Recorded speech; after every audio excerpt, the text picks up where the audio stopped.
হরে কৃষ্ণ শ্রোতা বন্ধুগণ, জানা অজানাতে আপনাদের সুস্বাগতম। বন্ধুগণ, সোমবার 26 আগস্ট শ্রীকৃষ্ণ জন্মাষ্টমী। শ্রীকৃষ্ণ জন্মাষ্টমী, যাকে গোকুলাষ্টমীও বলা হয়, এটি একটি হিন্দু উৎসব যা প্রতি বছর পালন হয়ে থাকে। এটি ভগবান কৃষ্ণের জন্মের উদযাপন।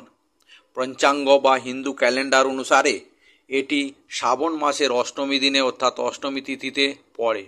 কৃষ্ণ জন্মাষ্টমী উপলক্ষে ভক্তরা সারাদিন উপবাস করেন, পুরো দিনটি ভগবানকে স্মরণ করার জন্য নিবেদিত করেন এবং উপবাসটি মধ্যরাতে শেষ হয়, যা ভগবান কৃষ্ণের জন্মের সময় বলে মনে করা হয়। সারাদিন ভক্তরা এই ভগবানের নাম জপ করেই তাদের ভক্তি নিষ্ঠার বাতাস ভরে। প্রচুর ভক্তিমূলক গান গাওয়া হয় এবং বিশেষ করে কৃষ্ণ মন্দিরে। গতকাল আমাদের ভিডিওতে শ্রীকৃষ্ণ জন্মাষ্টমীর তারিখ, গুরুত্ব, ইতিহাস এবং তাৎপর্যের ব্যাপারে জানানো হয়েছিল। তার লিঙ্কও আমরা ডেসক্রিপশন বক্সে দিয়ে দেবো আপনাদের সুবিধার্থে। আর আজকের মেন বিষয়বস্তু হলো কৃষ্ণ জন্মাষ্টমী নিজের ঘরে পুরোহিত ছাড়াই আপনি কিভাবে ভগবান কৃষ্ণের পূজা করে উদযাপন করতে পারবেন, সে বিষয়ে বিশেষ গুরুত্ব দেওয়া হয়েছে। তাছাড়া আজকের ভিডিওর মধ্যে থাকছে কৃষ্ণ জন্মাষ্টমীর জ্যোতিষশাস্ত্রীয় তাৎপর্য এবং এর কৃষ্ণ জন্মাষ্টমী সম্পর্কিত কিংবদন্তি। তাহলে বন্ধুগণ, এসব জানার জন্য ভিডিওটি পুরোটি দেখুন। আর যদি এখনও আমাদের জানা অজানা সদস্য না হয়ে থাকেন, তাহলে চ্যানেলটি সাবস্ক্রাইব করে বেল আইকনটি ক্লিক করুন। তাতে করে প্রত্যেকটি নতুন নতুন ভিডিও সবার আগে আপনাদের কাছে পৌঁছে যাবে। আর আমাদের এই ভিডিও চ্যানেলের মধ্যে এখন কিছু কিছু গোপাল ভাঁড়ের কৌতূহল, হাসির, মজার কাহিনীও আমরা প্রস্তুত করছি, সেগুলি আপনারা দেখার সুযোগ পাবেন। তাহলে বন্ধুগণ, শুরু করা যায়। কৃষ্ণের জীবন কাহিনী এবং তার বিভিন্ন লীলাগুলিকে পুনরুদ্ধার করে বিস্তৃত স্ক্রিপ্টগুলি পরিবেশিত হয়। শিশুরা কৃষ্ণের সাজে তার গোপীরা রাসলীলা করে, কারণ মাখন ভগবান কৃষ্ণের খুব প্রিয় ছিল। এটি একটি অপরিহার্য সুস্বাদু খাবার, তাই এটি নিবেদন করতে ভুলবেন না। ছোট গোপালকে খুশি করতে ভক্তরা দুধ, শুকনো ফল, চিনি, খোয়া ইত্যাদি দিয়ে খুশি করার চেষ্টা করেন আর কৃষ্ণের শিক্ষা এবং জীবনের অর্থ মনে রাখতে সাহায্য করে। এবারে আসুন জেনে নেওয়া যাক বাড়িতে পুরোহিত ছাড়াই কিভাবে জন্মাষ্টমীর পূজা করে ভগবান শ্রীকৃষ্ণকে খুশি করা যায়। এই উৎসবের পূজাবিধি খুবই গুরুত্বপূর্ণ, কারণ লাড্ডু গোপালের জন্ম সব প্রস্তুতির কেন্দ্রবিন্দু। আপনি এই পূজা থেকে সর্বাধিক সুবিধা পেতে পারেন তা নিশ্চিত করার জন্য আমরা আজকের এই ভিডিওর মধ্যে কিছু বিশেষ পূজাবিধি আলোচনা করছি। শুনুন। সকালে স্নান করে শুদ্ধ জামা কাপড় পরে নিজেকে শুদ্ধ করে তুলুন সবার আগে। যদি সম্ভব হয় নদীতে বা গঙ্গা নদীতে, আর না হলে পুকুরে স্নান করবেন। আর যদি তার সুযোগ না পান, তাহলে বাথরুমে চান করার পর গায়ে, মাথায় এবং পূজাস্থলে গঙ্গা জল ছিটিয়ে দেবেন। রাত্রে শ্রীকৃষ্ণের পালনা বা দোলনা যেটাকে বলা হয়, সেটা সাজিয়ে পুজোর প্রস্তুতি শুরু করে দিন এবং মন্দির পরিষ্কার করার সময় গঙ্গা জলও ব্যবহার করতে পারেন। এরপর পূজা শুরু করার জন্য ধ্যান পালন করুন। ভগবান শ্রীকৃষ্ণের মূর্তিকে শ্রদ্ধার সাথে পালনায় অর্থাৎ দোলনায় স্থাপন করুন। পালনা না থাকলে বা দোলনা না থাকলে তার জায়গায় আপনারা কাঠের চৌকিও ব্যবহার করতে পারেন। দেবতার পায়ে জল নিবেদন করাকে পদ্ম বলা হয়। প্রভুকে অর্ঘ্য নিবেদন করুন এবং আচমন সম্পাদন করুন, যা প্রভুকে জল নিবেদন করা এবং তারপর সেটা পান করা।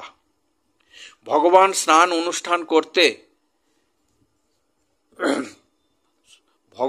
স্নান অনুষ্ঠান করতে পঞ্চামৃতের 5টি উপাদান দিয়ে প্রতিমা ঢেলে নিন, অর্থাৎ পঞ্চমৃতের 5 উপাদান হলো দুধ, দই, মধু, ঘি এবং গঙ্গা জল। এই 5টি উপাদান সংগ্রহ করুন, তারপর প্রসাদ হিসাবে ব্যবহার করুন এবং পঞ্চামৃত প্রস্তুত করুন। নতুন পোশাক এবং জিনিসপত্র দিয়ে প্রভু শ্রীকৃষ্ণ ভগবানকে অর্থাৎ নান্নাসা কানাকো দেবতার শৃঙ্গার করান। ভগবানের কাছে পবিত্র জন্য পেশ করুন এবং তারপর দেবতার উপর চন্দন পেস্ট লাগান। তারপর আবার মুকুট, গহনা, মোরপঙ্খ এবং বাঁশুরি অর্থাৎ বাঁশি দিয়ে প্রতিমা সাজাব। অর্থাৎ শ্রীকৃষ্ণকে সাজাবার জন্য যে সমস্ত জিনিসপত্রের প্রয়োজন হয় সেগুলো আগাম কিনে আনুন এবং শ্রীকৃষ্ণ ভগবানের যেগুলি প্রিয় বস্তু সেগুলি অবশ্যই এনে রাখবেন, যেমন ময়ূরপাঙ্খ, লাড্ডু, বাঁশরি, তারপর ঝুলা ইত্যাদি ইত্যাদি। দেবতাকে ফুল ও তুলসী পাতা অবশ্যই দিবেন। একটি ধূপকাঠি এবং তেলের প্রদীপও জ্বালান। ভগবানকে ভোগ হিসাবে মাখন ও মিশ্রি নিবেদন করুন। নারিকেল, সুপারি, হলদি, পান এবং কুমকুম দিয়ে তৈরি একটি তাম্বুলম দিয়ে ঈশ্বরকে উপস্থাপন করুন। প্রভুকে সম্মান জানাতে কুঞ্জ বিহারীর আরতি জপ করবেন বা গাইবেন। তারপর প্রভুর পরিক্রমা করুন। আপনার হাত জোড় করুন এবং আপনি একসাথে প্রার্থনা করার জন্য আপনাকে এবং আপনার পরিবারের সমস্ত ক্ষতি সুরক্ষিত করার জন্য প্রভুর কাছে প্রার্থনা করুন এবং ঘরের সমস্ত সদস্যবৃন্দ একসাথে ভগবানের যে কোনো একটি আরতির গান বা ভগবানের কোনো মন্ত্র জপ করুন। বন্ধুগণ, এই হলো পূজাবিধি। এরপর আমরা জানব শ্রীকৃষ্ণ জন্মাষ্টমীর জ্যোতিষশাস্ত্রীয় তাৎপর্য।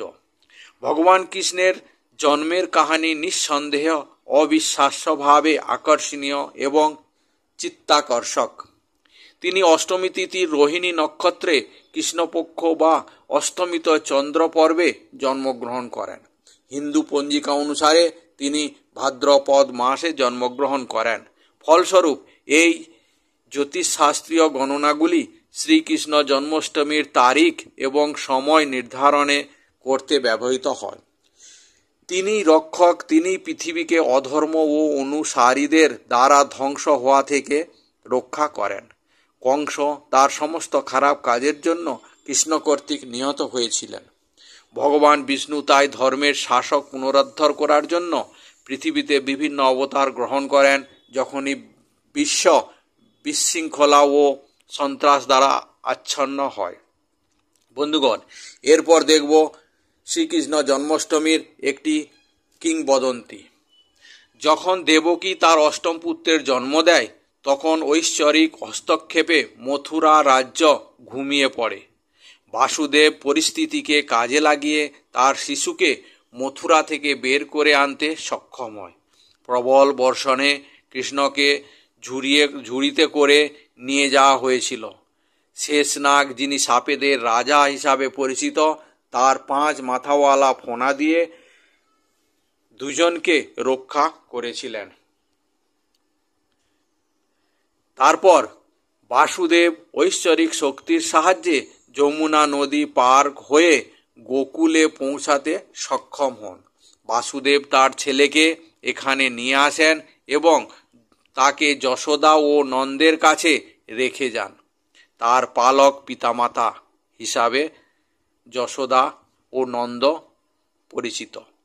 অন্যদিকে যশোদা একটি মেয়ের জন্ম দিয়েছিলেন সেই রাত্রে, যাকে দেবী দুর্গার অবতার বলে মনে করা হয়েছিল।